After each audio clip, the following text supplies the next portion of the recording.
I only have one screen here, but if anyone has any questions, please speak up. I don't mind questions while we're talking about this. It'll feel more like a discussion as we do this. I'm Tim. I'm from chemistry, and today we're talking about undergraduate grades. So that's the main focus today. As I, when Adriana first approached me with this, I was kind of scared because there's a lot of grades. And we're only going to look at the grades in the Dietrich school. So first, when I was thinking about this, is I knew I wanted to provide some broader context of how grades are, not how grades are assigned, but what the grades look like in the United States.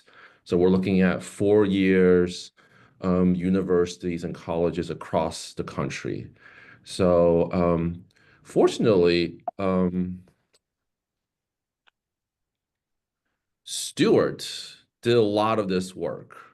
He was a reporter for the Washington Post, and he actually got permission from lots of schools, more than I think close to like around 100 schools across the country on what their grade distribution looked like for many years. And all of that data is publicly available on his website, which is called gradeinflation.com. So on, you can see there are Ivy League colleges on there. There are big schools like Michigan, and there's also smaller schools. All that data is available. And I took this graph, this overall graph from his website, um, to the broader context is this. Around the Vietnam War era, that is when teachers starting to give out more A's. And back then, it was just to get people not have to go to war, right? They wanted to stay in college. They didn't want to fail their students. So they just started giving out more A's. And that's what he called the Vietnam era, where you can see there's a sharp rise in the percent of A's given out on a yearly basis. And then there was a kind of like a slow, small decline, and then after that, it's what he called the student as a consumer era. This is when where the A's were going about up like around 5% per decade. And this is really when the idea of college and this changes. There's this idea where students are now consumers, they're paid to be here, and it becomes our job to help them succeed. At first, I don't think the people knew that grades were going up so quickly, about 5% per decade. But there was enough data in the early 2000s where this was more common among all schools and universities. So here, I've highlighted what the dean of was said to the Harvard faculty back then. For a couple, the important factors, I've bolded them. Essentially, Susan wrote to the Harvard faculty that we're giving out more A's because of these reasoning. She said the quality of the students has improved, and they don't want to be left out, right? They don't want to be left out. If you're looking at all the schools are doing this, they don't want to be left out. And there is that pressure from students to say, we're paying to be here. You should help us succeed. And that has really changed the dynamic environment since then, from the 90s and the early 2000s. And then this has kind of trickled down to where we have now mandatory student evaluations from then, and then professors have to keep students happy. But they knew this already. In 2001, the early 2000s, this already was communicated to faculty members. So I'm gonna go back real quick here. So you can see that on Stewart's website, he collected grades from the schools for many years up to 2013. So when I started doing this, we were going to look at how Pitt fit into this picture. I wasn't going to go back to all the way to the 2000s or the 90s. But what I did was with the help from the Pitt IT people, they were able to provide grades for the last 10 years. Okay. So I looked at grades for classes that are involved in the typical classroom setting. So we're not looking at grades for research, for internship, for teaching. We're not looking at that. But I've kind of combined all the grades in the Dietrich school, and I'll break down some of that for you. So I think this is next slide here, where just look at the last 10 years. And this is Dietrich school grades. In the blue are the percent of A's, yellow is the percent of B's, and then we have the kind of the brown and white for the percent of C's and DFWs. So the first thing that's pretty noticed is DFW and C's actually remain pretty consistent the last 10 years. There aren't that much changes around, they were both around 5% still. The major changes was we have now a lot less B's, and those B's have become A's in the last 10 years. When I first looked at this, I was kind of combining all the A's, right? A pluses, A minus, and all the B's together. So I took one extra step to really look at the difference between the A minuses and the B pluses. And that's what this next slide looks like. So this is just looking at the percent of B plus versus A minus. So you can see here, A minus percentage remains almost identical the last 10 years. So really, our students are getting more A's or A pluses, but not many of us do give out A pluses, right? And they're saying by GPA calculation, so that doesn't matter as much. So the percent decrease in B's really do go funnel into A's the last 10 years. And you have any questions at this point before we move on?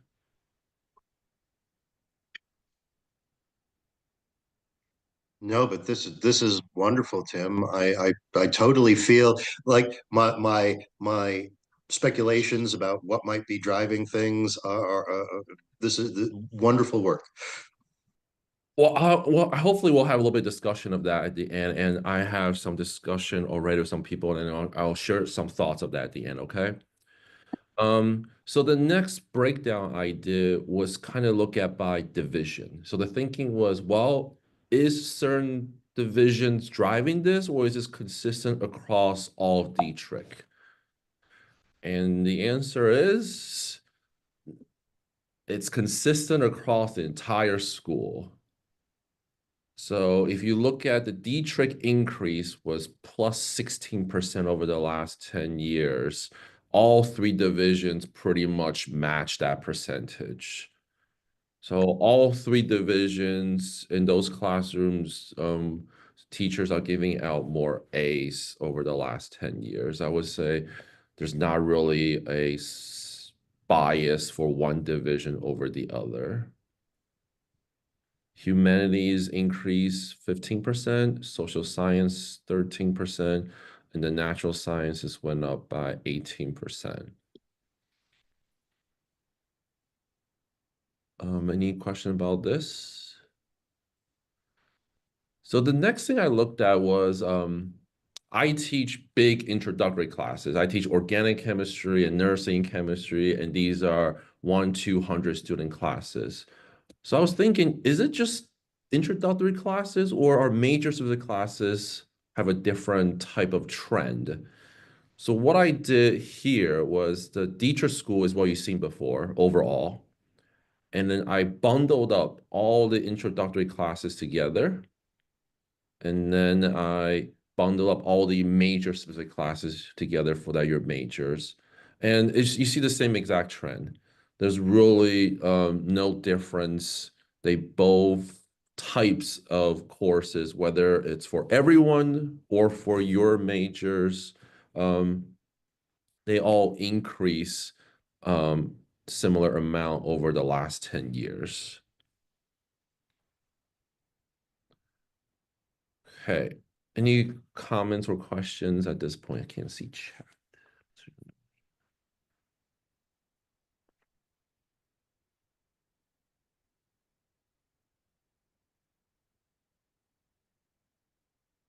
Hi, Valerie. I'm bringing up chat. Um, yes, you're absolutely right. If I go, oops, back here, the percent increase is about the same, but the percent of A's is still different between the three divisions. And that the starting point was different and the ending point is different. You're absolutely right, Valerie.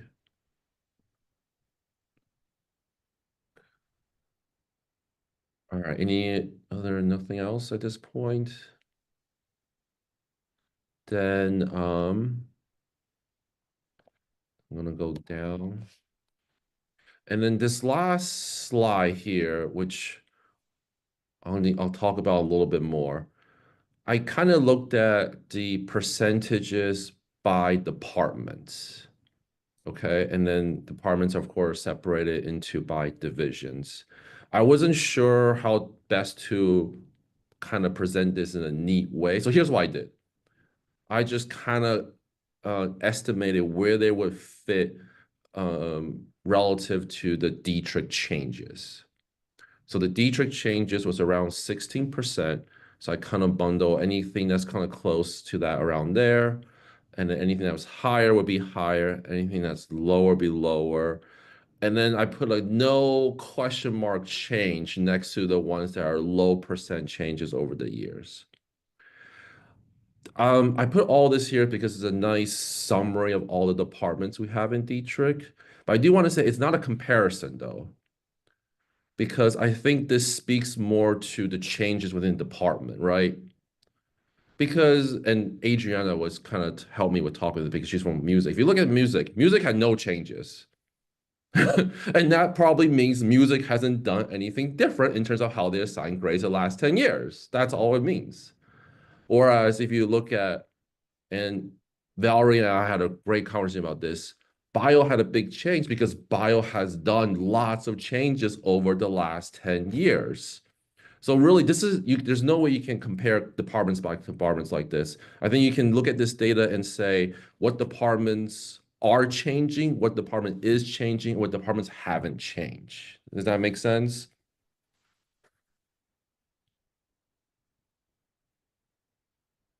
Can I find chat? Nope. Can I make a comment? Of course, go for it. So this is really interesting for me to look at because I started teaching exactly 10 years ago in 2014, where your data starts. Yeah. Sort of this progression, which really matches nicely with my own experience. But in thinking about the things in bio, at least that we've been so focused on, particularly in intro courses, is how to change our approach to target the students that are earning D's and F's. And in my experience, that doesn't seem to have much of an impact on the DF group, but it seems to have a huge impact on the B's and C's in providing more resources to get them into the A category. And so I feel like every time I introduce some new thing to try to promote success among my lowest performing students, I'm seeing the effect higher up and I'm seeing a more bimodal distribution as a result of that. So seeing the DFWs kind of staying the same and then the B's becoming A's matches with how I have been feeling for the last week. So So you're saying the data validates your yes, observation. my lived experience. Also, everyone, that's Erica McGreevy. She's in from bio, and she's one of the new assistant deans with me starting this year. We both love this, and we've chatted a lot about this. But yeah, so that's the other thing I want to mention about bio too, because when I first looked at this, there was a big difference between bio and chemistry. So I really had a nice talk with Valerie, and Valerie said a lot of things that Erica just said. They made many changes, right? Before they were doing the typical 3 exams plus the final, right? And that's what many of us in many people in chemistry still do. That hasn't changed much in chemistry or mathematics, and you can see those percentages or assigned grades haven't changed much either. So again, the emphasis here really is just how departments are evolving or changing over the last 10 years. And you can see those in based on how much the grades have changed. Go ahead, Jeff. So one thing I'm noticing here, let me lower my hand, is that like we're also talking about like the era broadly since 2008, since COVID, all these things intervened in here. And I noticed like departments like French and Italian, Jewish studies, German language departments, niche departments that have recruitment concerns, right? And kind of, so also I'm kind of seeing the economics of like the recent era in here too. Also, I would say we're seeing like in the grade inflation departments, we're seeing certain programs where the students have like stronger relationships with faculty there, right? And we're seeing this in the era of a lot of student distress. So it's interesting. Like some other people who have commented, I'm seeing things that interest me. I'm seeing things that surprise me.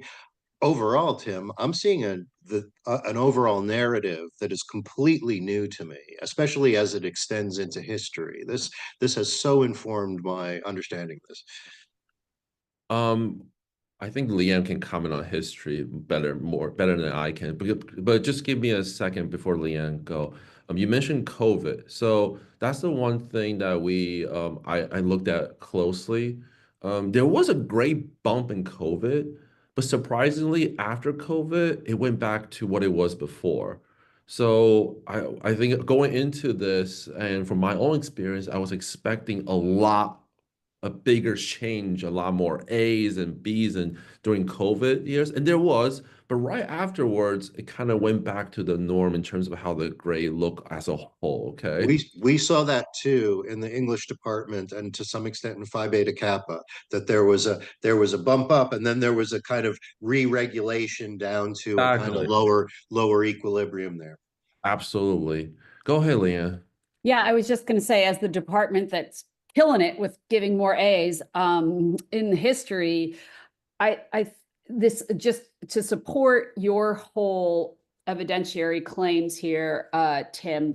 We started doing more participation points in history at this time. Literally being present, submitting anything. It wasn't qualitative necessarily. It was just ongoing engagement. And as we started doing that, I think, and then really expanded that during COVID. It's very hard to dial that back once you get going. So that's exactly, this is so helpful. I'm just loving seeing the broad landscape here. So thanks. That's it.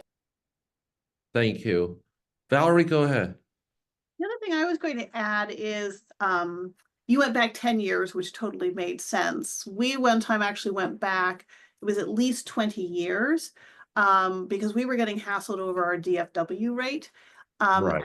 That was actually because over the 10 years, you saw very little change in that. When we went back 20 years, Yeah. that was where we saw a big decrease in our DFW rate. And you could correlation, but you could completely match up when we switched to active learning that the DFW rate came down to where you see it now. So let me summarize what you're saying, and I think this also kind of goes with what Erica was saying. If we go back even further, there were changes that were made that brought down DFW rates, but in the last 10 years, that's been more consistent. And whereas the changes you're trying to make, you actually pushes the B's into A's and the C's and DFW stays kind of the same. Is that right, Valerie? Right. But initially what we really noticed was that the DFW rate dropped down as we started doing active learning. Great. And Valerie, again, I want to thank you so much for the helpful conversation, just, talking with you about this. Yeah, it's fascinating to look at the numbers, isn't it? It is. And, I obviously haven't had a chance to talk to all the departments, but I'm sure, they will have similar insights into how their department has changed and how that change has contributed to what we're seeing here.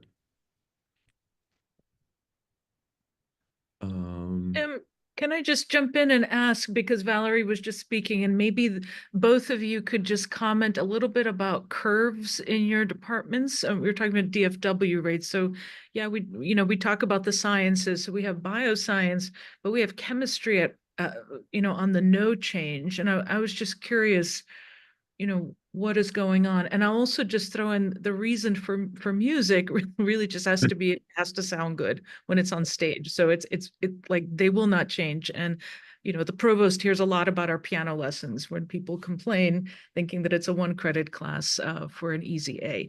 But in any case, I'd really just like to ask a little bit about the curving. So that has changed dramatically. So 20 years ago, we had a department policy that your average had to be 75% or lower. And so if you actually came in higher than that, you actually had to lower your grade. You could imagine how much stress that put on everyone. If you came in lower, you could raise your grades. But because of that policy, it forced everything to remain at 75%. And I would have to look up when we got rid of that. It was Erica, was it already gone when you started? Gone when I started, yes. And we got rid of it for sort of 2 reasons. One was the stress on faculty was incredibly high, because if you ended up with your students doing well on an exam, you felt like you had to kill them on the next exam to get your average down. But also talking with people about active learning. And there was one person in particular who came and talked at Pitt at one point and, basically said, like, once you start adding in all this active learning, which is to have students do better, you have to use a straight grading scale, because otherwise you have students doing better, but you just keep forcing the grades down. And in fact, the whole point is, if you were being a better teacher, your grades actually should go up. And so we've tracked them. Our average in intro bio is now around 80% rather than 75% now that we no longer control that. And Valerie, you also mentioned one of the biggest changes, and this goes along with active learning, is that you guys do more than just exams, right? Especially in a lot of your intro classes. Yes, we do a lot. It used to be literally all points were earned in exams, and now most people have homework assignments, recitation assignments, other ways of showing what they know.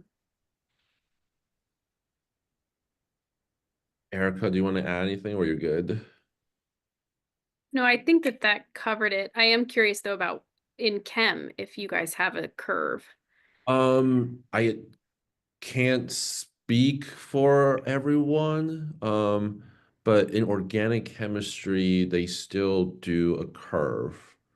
So in the organic chemistry, you have 3 exams and then final, and then the average of the class is typically set to like a C plus. So kind of that has a distribution that kind of equals out amongst the sections like that. So very traditional, what the class average is, and set that grade to something. Okay.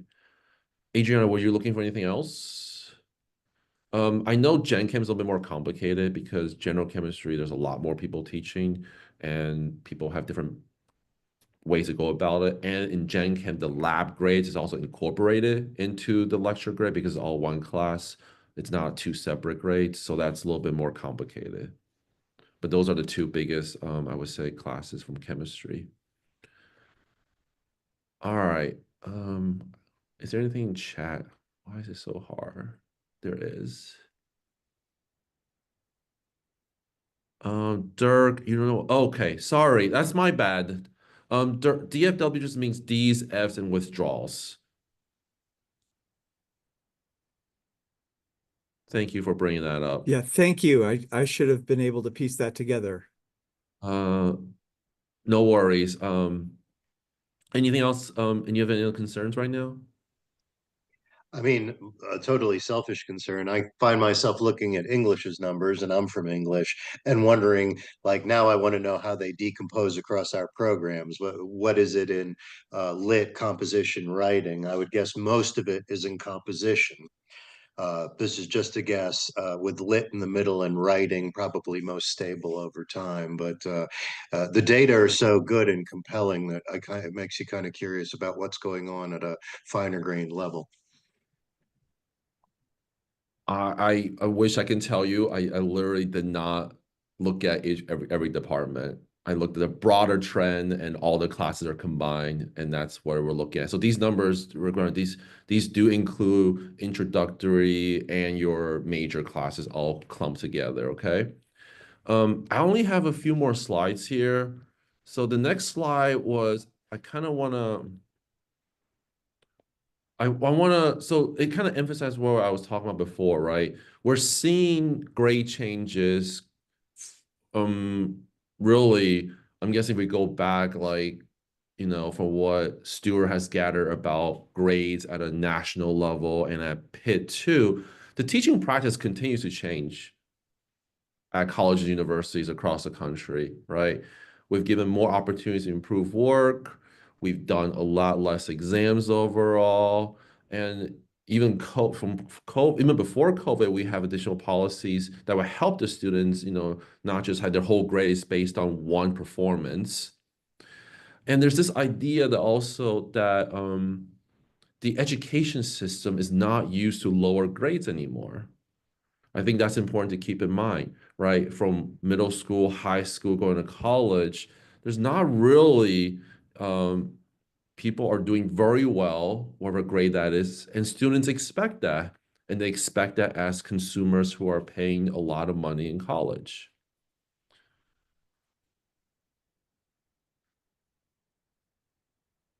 Any questions or comments here?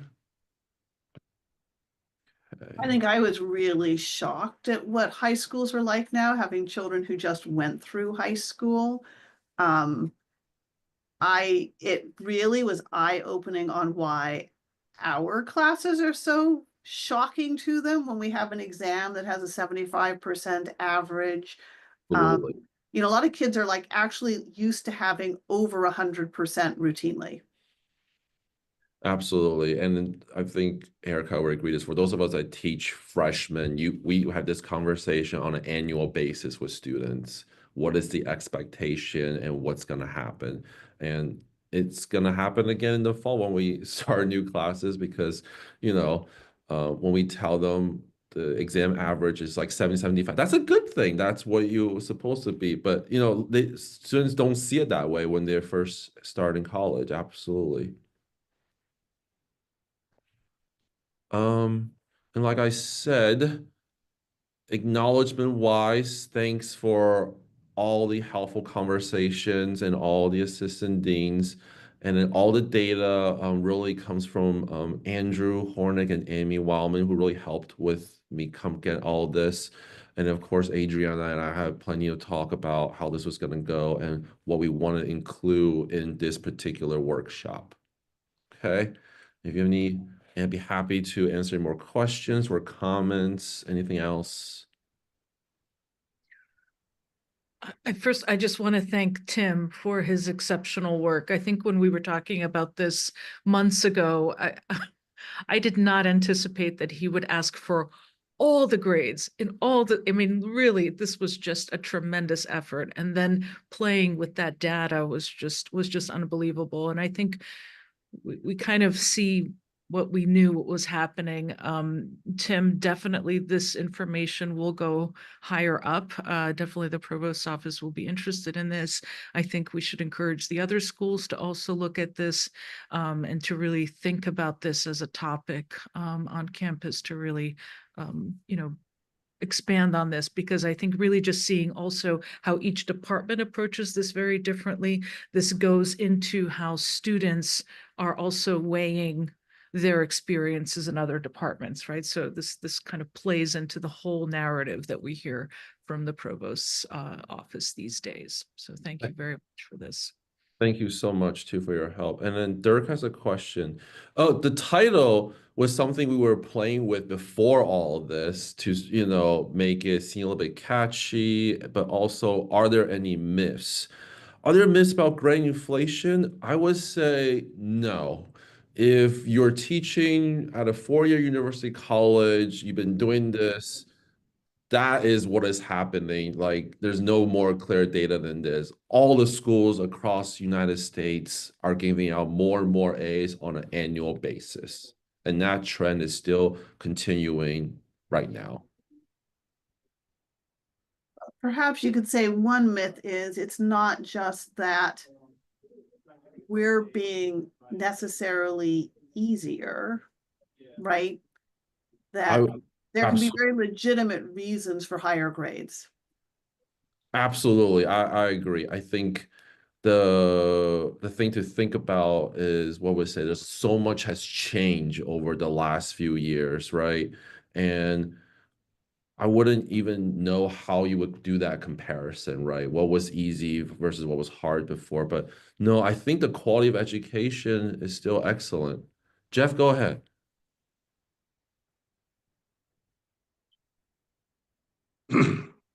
One thing that I think is foregrounded here is, I mean, I had to use the word neoliberalism, but the manner in which the student as consumer has kind of eclipsed other aspects of the university student relationship, and I think that that's important, right? And I think that that part of our mentorship is letting students know that there are other dimensions to their relationship to the university than they have purchased some hours of instruction, as it were.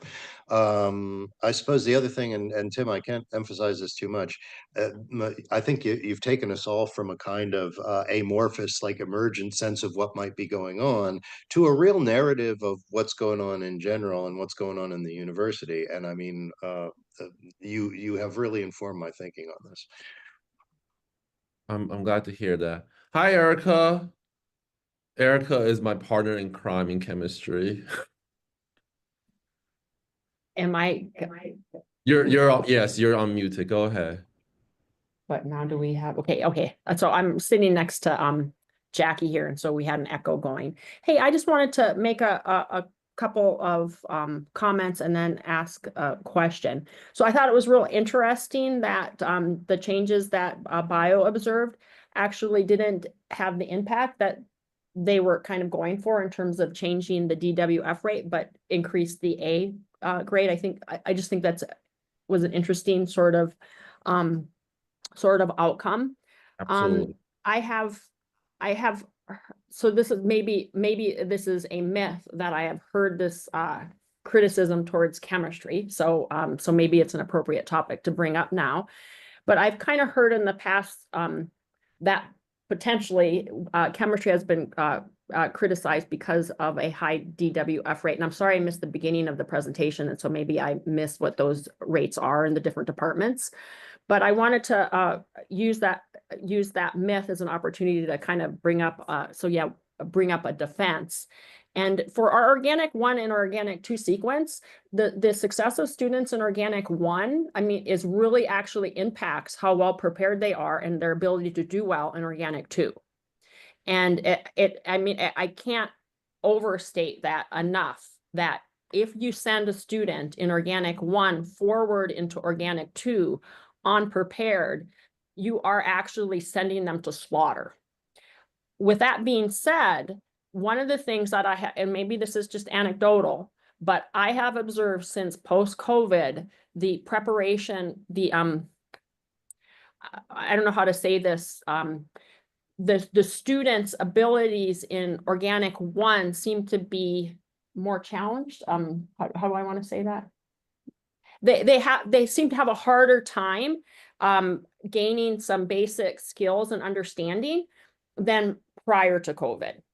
But I, who pretty much have the same way I give grades, have pretty much given the same % A's and things like that. So I feel like personally, I probably have participated in grade inflation, and I have participated in sending students because of that, because I've recognized anecdotally that some students maybe are struggling a little bit more than pre-COVID, but I have given the same pretty much % of C's that maybe I'm participating in sending them on to organic 2. And I've heard from organic 2 instructors that they're actually finding students less prepared, that their anecdotal observation is that students aren't as prepared as they have observed them to be in past in our organic 2 course.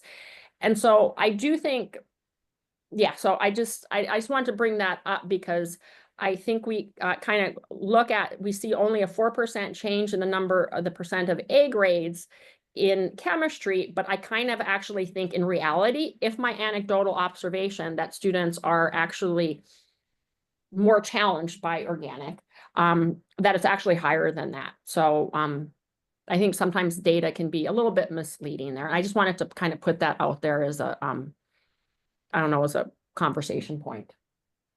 So, Erica, I agree with everything you said. The 4% change is a department as a whole. So I don't think anyone can say how that relates to one particular course or not. That's absolutely true. And then of course, and then the other thing and we talked about this before, and I absolutely agree with you, is that Gen Chem 1, Gen Chem 2 is essentially one class, right? And Orgo 1 and Orgo 2 is essentially one class. So I do agree with you that the bar for the first level class has to be there because otherwise the students will not succeed in the substantial class. It's essentially one continuing class. If they're not doing well the first half, they should not continue to the second half. I mean, I think we absolutely agree on that. Yeah, I don't know. We can have this conversation later about what that changes look like for courses in our department. But I think that's much harder you can't make any interpretation just from the 4% number. Absolutely. So Dirk has a few questions. I'm gonna answer real quick in chat, and I'll get to you, Valerie. Hi. Good. How are you? Sorry.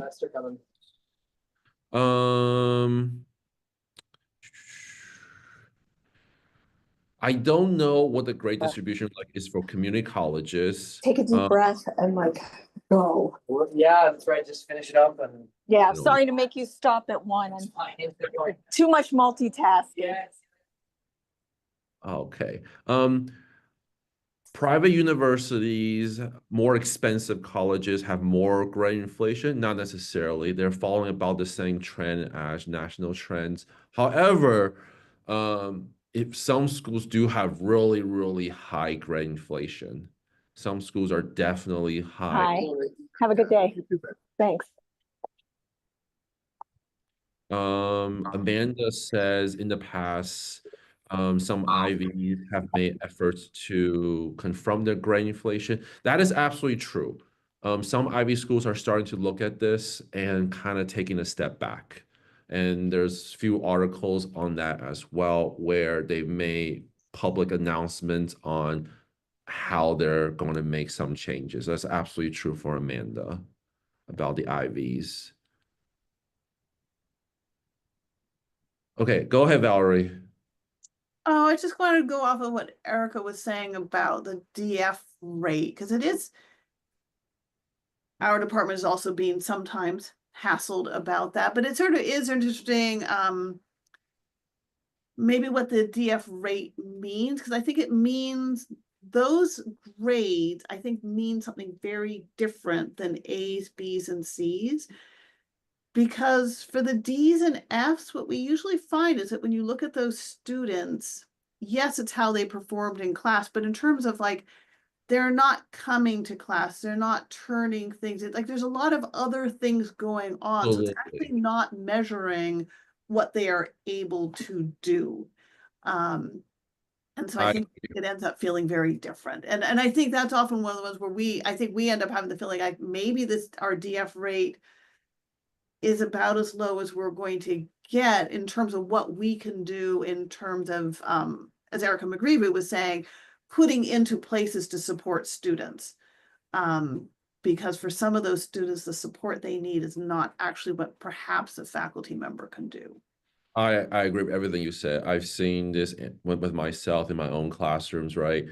I've made the point of talking to these types of students on a one-on-one basis. And sometimes they just told me they're too busy and this is not a class they want to focus on, even though I understand it's a much harder class, they need the time. But you're right, there is a lot of things going on in someone's life, and you just never know what those are contributing to how their academic performance, essentially. Absolutely. Jeff? Yeah, At the moment, I'm like looking at a situation where somebody's in a capstone that, you know, has a certain amount of pragmatic knowledge expectation garnered from classes below it, and we have a student who just doesn't seem to have developed those skills, right? And has sort of passed in the program and these things. So there are consequences to grade inflation, and some of them are that students arrive in classes without the skills necessary to succeed, and then their predisposition to cheat is much greater. I'm just saying, right? When a student goes into a coding capstone and they can't code in Python, their inclination to use resources that are not permitted is greater. So it does not do the student tremendous favors when we evaluate in a way that is not consistent with their performance. Erica? Yeah. I would think I was sort of thinking along the same lines of Jeff and what the sentiment that you were just expressing, and also Erica from chemistry. In the comment about going from organic chem 1 to 2, and in this case a composition course, and not having the skills or being prepared for that second course in a series resonates with me teaching Foundations of Bio 1, where we're preparing students for Bio 2 and then so forth. And when I said, we're incorporating all of these support systems to try to help students to be more successful, I think that includes a lot of this sort of iterative work where it's okay to fail, it's okay to struggle, but then you have a chance to prove yourself after you've overcome that. And so there's more opportunities to overcome a bad performance, as Tim mentioned. And for me, I think that those strategies are really great in helping students that are at B or C get into A or B grades. And I think that they're still prepared moving on. And then, as Valerie said, we have the students in the D and F categories who are not showing up, not doing the work, and not learning what they need to learn to be successful. When it comes to grade inflation, the point where I worry are my Cs. Because when we are using these strategies where students are getting points just for showing up or trying, sometimes that'll take a student from, D's and F's on exams into the C category, which is enough for them to move on. And that's the group of students where their grades are inflated in such a way that I think it could be a disservice to them because they're not going to be successful in the next course or future courses. And so that's where I tend to struggle the most, is with that group of students. And I would be really curious about a data analysis that looked at this of, if you earned a C in a first course in a series, how do you do in the second course in the series? Does that mean does that predispose you to failing the second course or not? So yeah, that's all. Absolutely. I agree with everything you said, and that would be interesting to see. Yeah, I'm not sure. All right, I think I'll need to wrap this up. I teach at 1. Any last minute questions or comments? No, but I think it sounds like the feedback is that we are continuing this conversation on a very high level, moving into next year. So appreciate you again, Tim, for all the work that you did, and again, the many months of research that you put into this. And I think I speak on behalf of everyone that just so grateful that your genius mind is in the assistant dean's office. So. You're way too kind, but I really do appreciate all of your support, and thank you guys for being here today. I hope you have a wonderful weekend, and I'll see you next